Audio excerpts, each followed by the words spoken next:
Les affrontements se poursuivent ce mardi 3 décembre à Lubero, où les forces armées de la République démocratique du Congo FARDC déclarent avoir fixé l'ennemi, les groupes rebelles M23, qui tentent de déborder certaines lignes de front.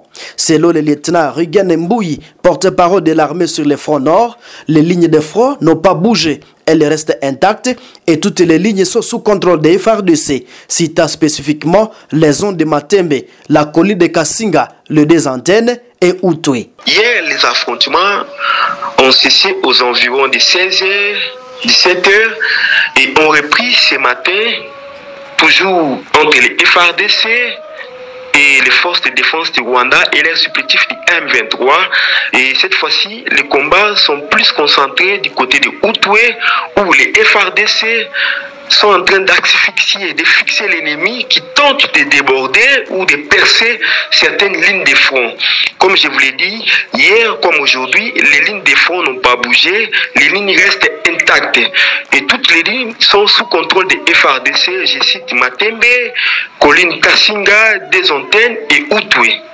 Par rapport au bombardement, l'ennemi a largué hier à l'aveuglette des bombes qui sont tombées à 7 km de l'hôpital de référence d'Alimbongo et cela n'a causé aucun dégât matériel ni humain. Et nous demandons à la population de garder son calme et de faire d'autant plus confiance à son armée qui est là pour défendre la patrie et défendre les intérêts de la population et repousser l'ennemi loin jusqu'à son dernier retranchement. Et pour clôturer, je vous rappelle aussi, hier, tout autour de ces affrontements, les FARDC ont infligé d'énormes pertes du côté de l'ennemi RDF, plusieurs morts et plusieurs blessés. Et quelques effets, plusieurs morts et plusieurs blessés ont été comptabilisés dans les rangs de l'ennemi RDF, mais également quelques effets militaires ont été récupérés après les affrontements d'hier soir.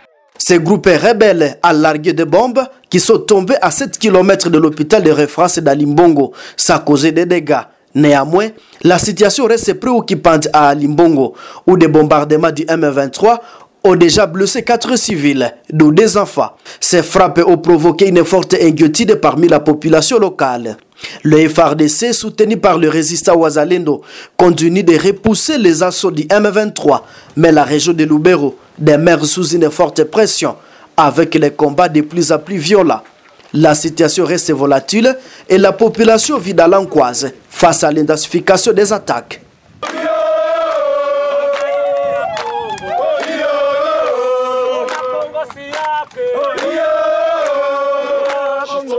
Money.